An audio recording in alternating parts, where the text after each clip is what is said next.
Halo anak-anak, Assalamualaikum warahmatullahi wabarakatuh.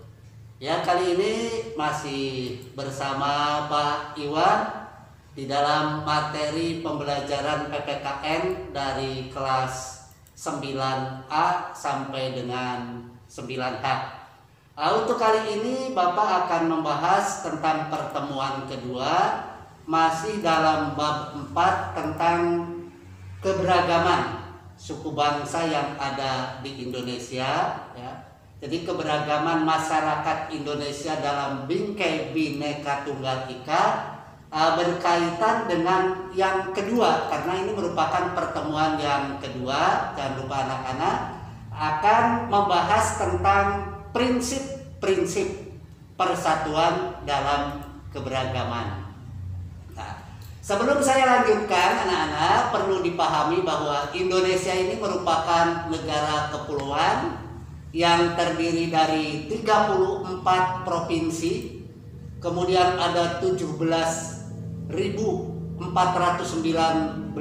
pulau yang dihuni oleh sekitar 1.340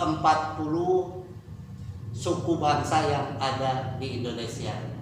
Ya, baiklah, kita awali dari prinsip-prinsip persatuan yang tentunya yang harus kita pahami, karena tentunya di materi ini ada dua hal pokok yang harus anak-anak pahami. Yang pertama adalah nanti diharapkan dapat menjelaskan tentang prinsip-prinsip persatuan dan kesatuan. Kemudian di samping itu yang kedua adalah menjelaskan tentang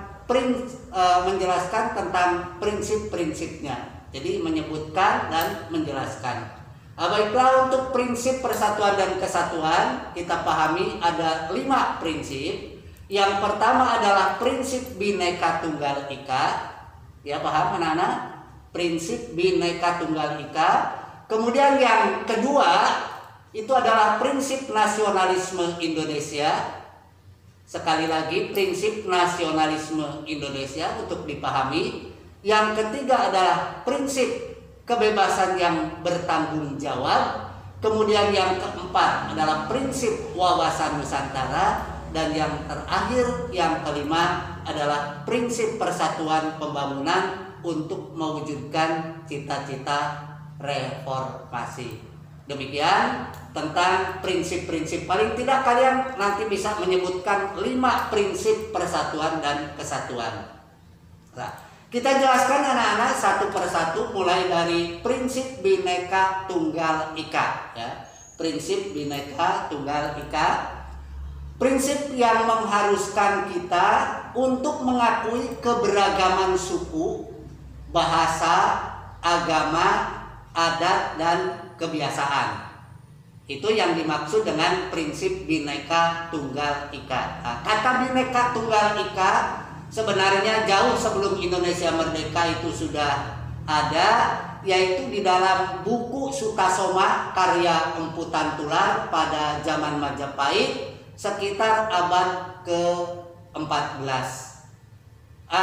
Berkaitan dengan prinsip Bhinneka Tunggal Ika di sini, sehingga yang pada akhirnya menjadi semboyan persatuan bangsa Indonesia, di mana di dalam sejarahnya harus kita memahami, yaitu adanya usulan dari beliau Bapak Dr. Andes Muhammad Yamin, ya, yang merupakan orang pertama yang mengusulkan kepada beliau Bapak Presiden Soekarno untuk dijadikan sebagai semboyan persatuan Indonesia.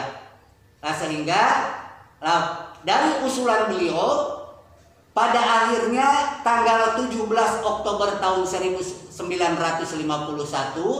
ini dikukuhkan dengan peraturan pemerintah nomor 66 tahun 1951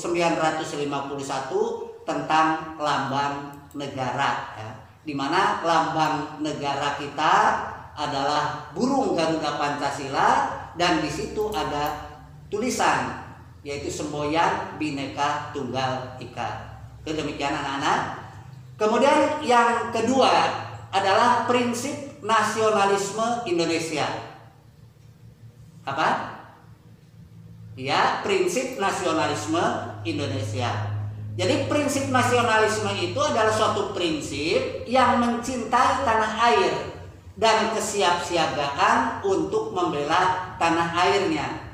Namun bukan berarti nasionalisme yang sempit, tetapi dalam hal ini adalah nasionalisme mencintai tanah air dan kesiapsiagaan di dalam membela tanah airnya, ya. Karena prinsip nasionalisme yang sempit akan menimbulkan sifat yang disebut dengan Calvinisme, ya.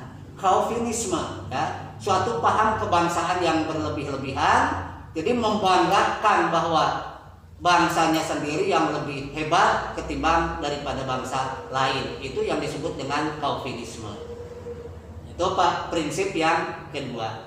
Kemudian yang ketiga adalah prinsip kebebasan yang bertanggung jawab. Kita tahu dalam pelajaran sebelumnya Pak Iwa sudah menjelaskan yang dimaksud dengan kebebasan yang bertanggung jawab itu kebebasan yang senantiasa dihadapkan pada batas-batas penghargaan dan penilaian terhadap orang lain. Sehingga dengan demikian maka prinsip kebebasan yang bertanggung jawab itu diartikan sebagai prinsip kebebasan yang tentunya akan dipertanggungjawabkan di hadapan Tuhan Yang Maha Esa, dipertanggungjawabkan kepada sesama manusia serta kepada bangsa dan negara. Itu tentang prinsip yang ketiga, yaitu prinsip kebebasan yang bertanggung jawab. Nah, kemudian yang keempat, anak-anak perlu juga dipahami, tadi disebutkan adalah prinsip wawasan Nusantara. Apa itu wawasan Nusantara? Wawasan Nusantara itu adalah pandangan ataupun cara pandang bangsa Indonesia terhadap diri dan lingkungan tanah airnya untuk mewujudkan tujuan nasionalnya, ya. Itu yang dimaksud dengan wawasan Nusantara. Sehingga prinsip wawasan Nusantara itu sebagai prinsip yang memandang bahwa bangsa Indonesia itu merupakan satu kesatuan ideologi, satu kesatuan politik, ekonomi, sosial budaya, pertahanan dan keamanan yang disebut dengan Ipoleksos Budhankam. Ideologi, politik, ekonomi, sosial budaya, pertahanan dan keamanan. Dan dalam hal pertahanan dan keamanan kita menganut suatu sistem yang disebut dengan sistem Ankamrata, yaitu sistem pertahanan yang mengikut sertakan seluruh kekuatan yang ada di dalam masyarakat. Itu demikian untuk prinsip yang keempat. Kemudian kita lanjutkan anak-anak, prinsip yang kelima, yaitu prinsip persatuan pembangunan untuk mewujudkan cita-cita reformasi. Nah, dalam hal ini yang dimaksud dengan prinsip itu adalah prinsip yang memandang bahwa bangsa Indonesia itu harus memiliki semangat persatuan dalam rangka mengisi kemerdekaan dan melanjutkan pembangunan untuk mewujudkan cita-cita reformasi. Ya, demikian berkaitan dengan prinsip-prinsip persatuan dan kesatuan yang dapat Bapak berikan ataupun Bapak ajarkan kepada kalian, dan terima kasih atas perhatiannya. Jangan lupa ya, nanti juga sebagai bahan untuk ringkasan bisa dari sini, kemudian bisa melalui link YouTube yang tentunya nanti akan Bapak kirimkan melalui grup WA di masing-masing kelas. Terima kasih sekali lagi atas perhatiannya. Wassalamualaikum warahmatullahi wabarakatuh.